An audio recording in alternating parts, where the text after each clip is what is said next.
जय राधा माधव, जय सीताराम। पूज्य श्री सद्गुरुदेव भगवान के चरणों में प्रणाम। श्री भाई जी का पावन चरित्र। पूज्य श्री भाई जी का चरित्र श्रवण कर अपनी भक्ति का वर्धन करें।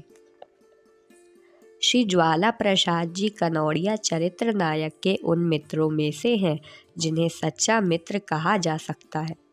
वास्तव में सच्ची मित्रता वही है जो अंत तक निभे, किसी भी परिस्थिति की अपेक्षा न रखकर हृदय का प्रेमिक भाव मित्र के प्रति उत्तर बढ़ता रहे। मित्र का सुख अपना सुख, मित्र का दुख अपना दुख हो जाए। शरीर के अतिरिक्त मन प्राण आत्मा सभी मित्र के मन प्राण आत्मा में मिलकर सर्वदा अभेद भी की अनुभूति होने लग जाए, यह सच्ची मित्रता है। पर आजकल की मित्रता कुछ और ही हो गई है। यह मित्रता एक क्षण में हो जाती है और दूसरे ही क्षण में ही टूट जाती है। जहाँ हमारे स्वार्थ का किंचित अंश भी पूर्ण होता दिखता है, वहाँ मित्रता का दम भरा जाने लगता है और स्वार्थ में किंचित बाधा लगते ही मित्रता का बंधन भी शिथिल होने लग जाता है। पास में संपत्ति है, संसार में मान है, शरीर से स्वस्थ है, तब तक मित्रों की कमी आजकल होती ही नहीं। पर जहाँ धन मान स्वास्थ्य गया कि बिरले ही मुख मिलाकर दो बात करने वाले बच जाते हैं, उस समय बहाने की कोई कमी नहीं होती। कोई कहता है, अजी इसका चरित्र ठीक नहीं है, मैं इसे बहुत समझा चुका, पर यह मानता नहीं, इससे अलग रहना ही ठीक है। दूसरा कहता है, भाई मुझे तो आशा ही नहीं थी कि यह इतना धोखेबाज है। मैंने इसके साथ जैसा व्यवहार किया वह इसका मन ही जानता है, और बदले में इसने जैसा व्यवहार किया वह मैं ही जानता हूँ। अब कहने से क्या लाभ है। तीसरे, जो अपने को सच्चा मित्र सिद्ध करने की चेष्टा करते हुए मित्रता छोड़ते हैं, वह कहते हैं, उसके हित की दृष्टि से मुझे उपराम हो जाना ही उचित है। सारांश यह है कि मित्रता छोड़ते समय मित्र में कुछ ना कुछ दोष सिद्ध करना, अपने अलग होने का औचित्य सिद्ध कर देना ही तो आजकल साधारण सी बात हो गई है। मित्रता की जैसी छिछाले दर आजकल के युग में हो रही है, प्राचीन आर्य इतिहास में वैसा एक उदाहरण भी ढूंढने पर कठिनता से ही मिलेगा। पर आज ऐसे युग में भी हम श्री ज्वाला प्रसाद जी कनौड़िया की मित्रता को मित्रता की खरी कसौटी पर पूरा उतरते पाते हैं। चरित्र नायक और ये जब मिले थे तब से आज बहुत वर्ष हो गए। इतने वर्षों में कनौड़िया जी के विचार, रहन सहन, कार्य क्षेत्र सभी समय अनुसार बदलते रहे हैं, पर एक वस्तु ना बदली। वह वस्तु है चरित्र नायक के प्रति मित्रता का भाव। कहा नहीं जा सकता यह मित्रता आज किस स्तर में पहुंची है, पर इतना तो कनौड़िया जी के व्यवहार से प्रत्यक्ष है। इन पंक्तियों के लेखक का सर्वदा संशयहीन विश्वास है कि मित्रता के प्रथम क्षण से लेकर आज तक उनका हृदय चरित्र नायक के प्रति प्रेम से भरता आ रहा है। वे सचमुच ही चरित्र नायक के सुख को अपना सुख एवं इनके दुख को अपना दुख मानते हैं। कनौड़िया जी के जीवन में अनेकों हेरफेर होने पर भी ये दो बातें अक्षुण्ण बनी रही। लिलुआ समिति के प्रधान के रूप में पाठक इनका परिचय पा चुके हैं तथा यह भी सुन चुके हैं कि चरित्र नायक ने ही इन्हें श्री जयदयाल जी से मिलाया। तब से अब तक की इन दोनों की मित्रता का विवरण देने लगे तो संभवतः विषयांतर हो जाएगा। अतः और कुछ ना लिखकर इतना सुनाकर ही संतोष कर रहा हूँ कि कनौड़िया जी ने अपनी मित्रता निभाई तथा आज भी निभा रहे हैं। मित्र को सुखी बनाने के लिए जो कुछ वे कर सकते थे किया। इन्हीं सच्चे मित्र ज्वाला प्रसाद जी की मित्रता का यह फल था कि चरित्र नायक एवं श्री जयदयाल जी बम्बई में मिल सके। बात यह हुई थी कि जब से ज्वाला प्रसाद जी श्री जयदयाल जी से मिले तब से इनका आकर्षण श्री जयदयाल जी के प्रति बढ़ता ही गया। चरित्र नायक का श्री जयदयाल जी के प्रति जितना आकर्षण था, उनसे बहुत अधिक श्री ज्वाला प्रसाद जी का था। इनकी दृष्टि में श्री जयदयाल जी कुछ और ही होते चले जाते थे। वह इनका सत्संग सुनते, इनसे बातें करते, अनेकों आध्यात्मिक प्रश्न करते हुए इन पर श्री जयदयाल जी की पवित्रता का इतना गहरा असर पड़ने लगा कि ये उन पर लुट पड़े। मन ही मन अपने आप को श्री जयदयाल जी के प्रति न्योछावर कर दिया। कनौड़िया जी की दृष्टि में उस समय श्री जयदयाल जी से बढ़कर आध्यात्मिक शक्ति संपन्न कोई व्यक्ति और नहीं था। इनके चरणों में अपने आप को देकर ये आनंद में आत्मविस्मृत से होने लगे। पर यह आनंद अकेले अकेले लेना उन्हें खला। आनंद में सब कुछ भूलते हुए से भी अपने मित्र हनुमान प्रसाद को ये ना भूल सके। श्री जयदयाल जी के सत्संग का आनंद लेते समय मित्र की बात याद आ ही गई, पर मित्र तो पास में थे नहीं। वे कलकत्ते में और मित्र बम्बई में। बम्बई से मित्र को बुलाना भी उचित प्रतीत नहीं हुआ, अतः मन में आया कि उसे लिख दूं। वह स्वयं श्री जयदयाल जी को बम्बई बुलाने की चेष्टा करे। आग्रहपूर्ण चेष्टा की अपेक्षा श्री जयदयाल जी नहीं कर सकते। वह बम्बई जाएंगे और इस प्रकार मेरे मित्र को इनके सत्संग का लाभ प्राप्त होगा ही। मित्र के प्रति मेरा कर्तव्य की यत्किंचित पूर्ति भी होगी। विचार आने की ही देर थी। ज्वाला प्रसाद जी ने चरित्र नायक को बम्बई पत्र लिखी डाला, चेष्टा करके श्री जयदयाल जी को बम्बई बुलाओ। इधर बम्बई में मानो इस पत्र की प्रतीक्षा ही थी। पत्र पाते ही श्री जयदयाल जी को बम्बई बुलाने के लिए चेष्टा होने लगी। चरित्र नायक ने स्वयं तो पत्र और तार दिए ही, अपने मित्रों से भी तार पत्र बार बार दिलवा कर श्री जयदयाल जी को बम्बई पधारने के लिए प्रार्थना करवाई। प्रेम से भरे हुए इस आग्रह की उपेक्षा श्री जयदयाल जी कर ही कैसे सकते थे। वह बम्बई पधारे। संवत 1971 की शरद ऋतु में बम्बई नगर जगत के इस परमोचित संत का दर्शन पाकर पवित्र हो गया। चरित्र नायक के उत्साह का क्या कहना। स्टेशन पर सैकड़ों प्रतिष्ठित मारवाड़ी सज्जनों के साथ उमंग में भरे हुए ये खड़े हुए थे। गाड़ी आई। श्री जयदयाल जी अपने 20-25 मित्रों के साथ उतरे। मिलने के समय सबका रोम रोम आनंद से पुलकित हो उठा। आनंद में मस्त सभी पैदल ही चल पड़े। यदि श्री जयदयाल जी गाड़ी में बैठकर जाते तो अधिक से अधिक 4-5 व्यक्ति ही उनके पास बैठकर उनके सुखमय सानिध्य का सौभाग्य पाते। पर सच्चे संत में विषमता होती ही नहीं। उनकी प्रत्येक क्रिया में ही सबके लिए समान भाव से प्रेम झरता है। यह नहीं है कि उसके लिए वे चेष्टा करते हैं, स्वाभाविक ही उनमें दिव्य समता निरंतर बनी रहती है। श्री जयदयाल जी भी सबके थे, उनके भी सभी अपने थे। सबके प्रति उनके हृदय में अगाध अनंत असीम प्रेम का सागर लहरा रहा था। सभी उसमें अवगाहन कर रहे थे। वह भला किसी को प्रेम तरंग दान में भेद क्यों करते? क्या सागर भी कभी तरंग दान में भेद करता है? नहीं तो। अतः श्री जयदयाल जी ने भी पैदल ही चलना पसंद किया।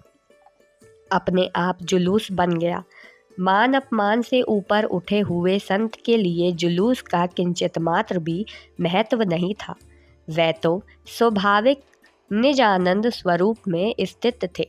उनका शरीर मात्र चिन्मय स्वरूपानंद सागर की लहरियों पर नाचता हुआ प्रारंभ की निर्धारित गति से आगे बढ़ता जा रहा था। जो हो, जुलूस सुखानंद जी की धर्मशाला में पहुंचा। यहीं श्री जयदयाल जी 10 दिन ठहरे। अब सत्संग प्रारंभ हुआ। धर्मशाला में ही पहला व्याख्यान निष्काम कर्म योग पर हुआ। प्रत्येक शब्द में ओज था। फिर नर नारायण जी के मंदिर में कीर्तन आरंभ हुआ। इसके बाद सुखानंद जी की चाल में नवधा भक्ति पर तथा कपड़ा कमेटी के हाल में यम नियम पर मनोहारी सुंदर विवेचन हुआ। इसके पश्चात शिव नारायण जी नेमाड़ी की बाड़ी के चौक में गीता एवं स्त्री धर्म पर प्रवचन हुआ। इस प्रकार 10 दिन सत्संग की पवित्र धारा में ना जाने कितने प्राणियों के अनंत जन्म के कलुष बह गए। पर अब श्री जयदयाल जी के बम्बई से लौटने का समय भी आ गया था। इसीलिए सत्संग करते हुए श्री जयदयाल जी ने एक मधुर सुंदर विदाई की याचना की। विदाई यह थी कि मेरे जाने के बाद आप लोग प्रतिदिन नियम से सत्संग करें। श्रोता मंडल में पूर्ण जोश भरा था। श्री जयदयाल जी की याचना के उत्तर में श्री शिवनारायण जी नेमाड़ी बोल उठे, अवश्य सत्संग होना ही चाहिए, नित्य प्रति होना चाहिए। सत्संग के लिए स्थान तो मैं अपनी बाड़ी में कम से कम 5 वर्ष के लिए देता हूँ, पर वक्ता की व्यवस्था आप करें। श्री जयदयाल जी ने ये कहा कि श्री ज्वाला प्रसाद जी कुछ दिन के लिए सत्संग करा सकते हैं। हाँ, एक बार तो उन्हें कलकत्ते जाना पड़ेगा, अपनी माँ की आज्ञा लेकर यहाँ फिर आ सकते हैं। आप लोग स्वयं सत्संग की चेष्टा करें, वक्ता यहीं आप लोगों में से ही निकल आएगा। यह विचार होना था कि दूसरे दिन ही नेमाड़ी जी की बाड़ी में सत्संग भवन की स्थापना हो गई। सत्संग भी प्रारंभ हो गया। चरित्र नायक ने पहले कुछ देर गीता के मूल श्लोक का पाठ कराया। पश्चात श्री जयदयाल जी ने गीता के दूसरे अध्याय से अर्थ सहित प्रवचन प्रारंभ किया। श्रोता मंडल आनंद में भर गया। 10 दिन बाद श्री जयदयाल जी बम्बई से लौट आए, पर अपनी स्मृति में सत्संग की धारा छोड़ गए। धारा चरित्र नायक को साथ लिए तेजी से बह चली। चरित्र नायक की स्वयं रुचि थी ही। श्री जयदयाल जी के जाने के बाद वह स्वयं विस्तार से गीता पर प्रवचन करने लगी। कई वर्ष तक यह कर्म रहा। गीता की 2 आवृत्तियां पूरे विस्तार के साथ समाप्त हुई। 16वें अध्याय के पहले 3 श्लोकों पर की व्याख्या तो लगातार कई महीनों तक रही। 18वें अध्याय के 66वें श्लोक पर भी 1 महीना प्रवचन हुआ। गीता पर आचार्यों के जो भाष्य हैं, टीकाएं हैं, उन सब की व्याख्या करके ये सुनाते। साथ ही श्लोकों पर अपने मन पर नए नए भावों की जो स्फूर्ति होती, उसका वर्णन भी करते जाते। सत्संग पहले तो दिन में ही प्रारंभ हुआ था, पर कुछ ही दिनों बाद रात्रि में भी होने लगा। उपस्थिति 60-70 के लगभग रहती। रात्रि में श्री रामचरितमानस पर प्रवचन होने लगा। यह भी चरित्र नायक ही करते थे। प्रवचन आरंभ करने से पहले प्रतिदिन वर्णानामर्थ संज्ञानाम से लेकर वंदव गुरुपद कंज तक स्तुति करते। फिर प्रवचन आरंभ होता। बड़ा ही गंभीर, ओजस्वी, प्रभावपूर्ण विवेचन होता। श्रोता आनंद मुग्ध हो जाते। इन्हीं दिनों गंग्यासर निवासी पंडित हरिबख्श जी जोशी रात्रि के सत्संग में आने लगे थे। चरित्र नायक से मित्रता हो गई थी। जोशी जी संस्कृत के सुंदर सुंदर श्लोक सुनाया करते। उनसे श्री कृष्ण भक्ति, श्री कृष्ण प्रेम के अत्यंत सुंदर सरल श्लोक सुन सुनकर चरित्र नायक को बड़ा सुख मिलता। ज्ञानाचार्य पंडित विष्णु दिगंबर जी महाराज से भी परिचय हो गया था। वह भी इनसे बड़ा प्रेम रखते थे। संवत 1980 विक्रम के पुरुषोत्तम मास ज्येष्ठ में तो प्रातः 7 बजे से 9 बजे तक पंडित विष्णु दिगंबर जी महाराज की ही कथा सत्संग भवन में हुई। कथा रामायण की थी तथा साँझ बाज भजन कीर्तन के साथ के सहित होती। कथा के समय रस का स्रोत बहता था, ऐसा स्रोत कि श्रोता का मन बरबस बह जाता। चरित्र नायक से परिचय एवं प्रेम बढ़ जाने के कारण कभी कभी विशेष आयोजन पर भी पंडित विष्णु दिगंबर जी महाराज रात में भी सत्संग भवन में पधार कर कथा कहते। समय समय पर नगर कीर्तन का भी आयोजन होता। रामनवमी, जन्माष्टमी एवं क्षरणी होली के अवसर पर व्रतः नगर कीर्तन निकलता। हजारों व्यक्ति सम्मिलित होते। चरित्र नायक कभी कभी कीर्तन में बेसुध हो जाते। इस तरह भजन सत्संग का उत्साह दिन पर दिन बढ़ता जा रहा था। श्री जयदयाल जी के बम्बई शुभागमन का ही यह परम शुभ परिणाम था। उनके परम पुनीत सत्संग से चरित्र नायक की आध्यात्मिक साधना अतिशय उद्दीप्त हो उठी। उसका आलोक चारों ओर फैलने लगा। इस दिव्य आलोक में कई भूले भटके पदभ्रष्ट प्राणी रास्ता पाकर घर की ओर बढ़ने लगे। आगे आगे चलने लगे चरित्र नायक और उनके पीछे सत्संगियों का एक छोटा दल। यात्रियों के इस दल को प्रसन्न होकर भगवान देख रहे थे तथा देख रही थी दादी रामकौर। अपने पौत्र की इस दिनचर्या से उनका आनंद की सीमा नहीं थी। एक दिन था जब वह संतों के पास जाकर पौत्र की भिक्षा मांग रही थी। तब से अब तक का सारा चित्र उनके सामने था।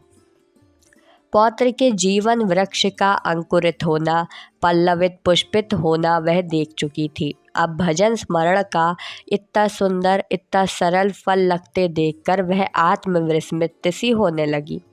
अंतर हृदय में स्थित प्रभु की ओर उन्होंने देखा।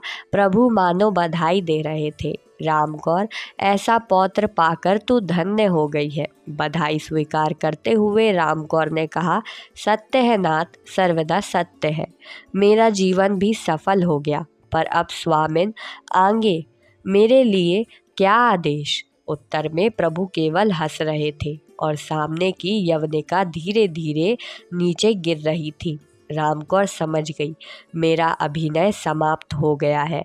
सचमुच रामकौर का अभिनय समाप्त हो गया था। यवनिका गिर गई। देवी रामकौर हंसती हुई नरसिंह जयंती के दिन वैशाख शुक्ल त्रयोदशी संवत 1980 विक्रम में बम्बई में इस लोक से अदृश्य हो गई। सूत्रधार के चरणों में जा पहुंची। दर्शकों ने देखा, आदृश्य होते समय रामकौर प्रसन्न चित्त से सोहम सोहम जप कर रही थी। सोहम का जाप करते हुए अपने असली घर को चली गई। चरित्र नायक के परिवार की कर्णधार थी रामकौर। उनके चले जाने से परिवार सूना सा हो गया, पर चरित्र नायक के हृदय सन पर विश्व कर्णधार श्री हरि विराज रहे थे। वह आश्वासन दे रहे थे, चिंतित ना हो, रामकौर मेरे पास विश्राम करने आ गई हैं। अब रामकौर की जगह मैं ही तुम्हारे परिवार का कर्णधार रहूंगा। चरित्र नायक को शांति मिल गई।